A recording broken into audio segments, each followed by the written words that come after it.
It's important to teach the youth and the next generation of people about self-advocacy, self-determination.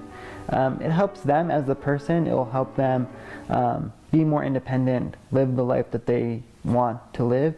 And then it also helps with social change and getting more people active in talking about disability rights and what it means for people with developmental disabilities to live in our country. And we think student-first models are a good way to introduce leadership and self-advocacy in the school setting.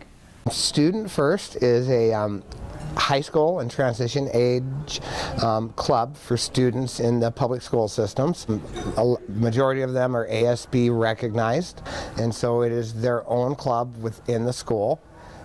It's a club like any other club. They'll be in the yearbook. They have officers, they'll do fundraising. They'll be involved in all of the activities that the school has to offer. It's a huge thing for students that's been isolated most of their school career, and so it's huge. I mean, to all of a sudden have an opportunity to be part of the overall community is exciting and scary. And it's really scary, I mean, especially when you haven't been that. But the cool thing, I think, is that the students now become accepted by the other students, because bullying or teasing comes from lack of knowledge. And once other students get to meet students with disabilities, they find out they have more in common than they have in common. And and then they make friendships, relationships. Pretty soon you're going to see them involved in all aspects of the school.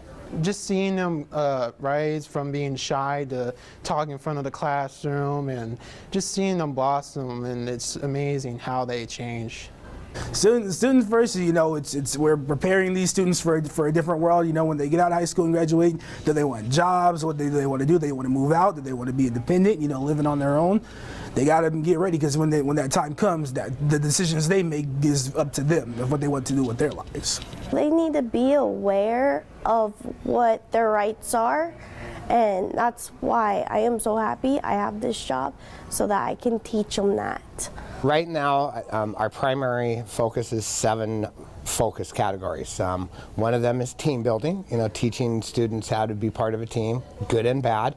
Sometimes the bad team, they learn more, which sounds funny. Leadership skills, because they are going to run their own group, so they'll learn about board of director, Robert's Rules of Order.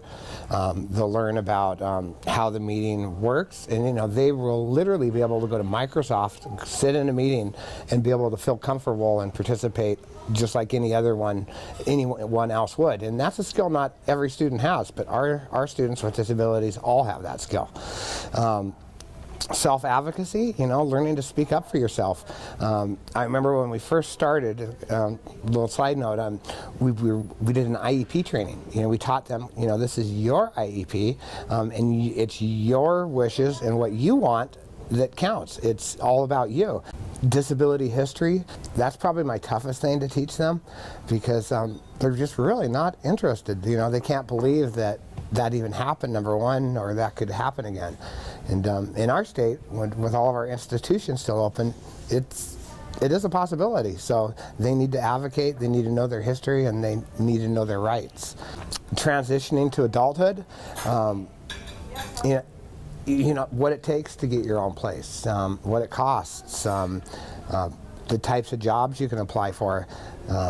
You don't have to be a janitor. You can be whatever you want. And so we're seeing students really reaching outside of the box. And a lot of students even starting their own businesses. Entrepreneurship seems to be the wave of the future for all people if they want to make any type of money and follow their dreams. Self-determination, learning what it takes to achieve your goals, and that's huge, And we do plans, we do it in 10 different ways, because some people, ABC, this is my plan. Other people, their plan's going to look different. So we play around with that. We do a lot of role playing.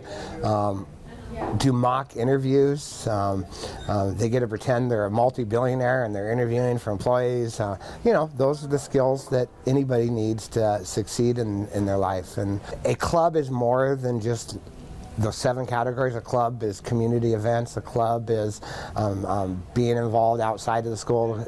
A club is having fun. You know, you have the learning, but if you don't have the fun components in there, it's not a very successful club. Nobody wants to join a 100% learning club, typically, and that's any student, with or without a disability. So, you know, and that's a tough mix. You know, you got to educate them on a certain hand, and then you have to entertain them on the other hand, and that's how students are. I would really love administrative staff, school districts, commissioners, people within the community at a higher level would understand that Student First is a valuable asset because it brings youth into the picture, and those youth are going to be the future leaders of the community. Well, is to, you know, help teach the next generation and teach them how to harness their inner self to be the leaders of tomorrow. If you would like more information about Student First and starting a club, contact Donna Larry at pfow@clarkston.com. EPIC is a grant of national significance. It stands for Equal Partners Interstate Congress. And if you're interested in more information about leadership and self-advocacy, contact EPIC. You can contact Noah, Noah, @arcwa.org.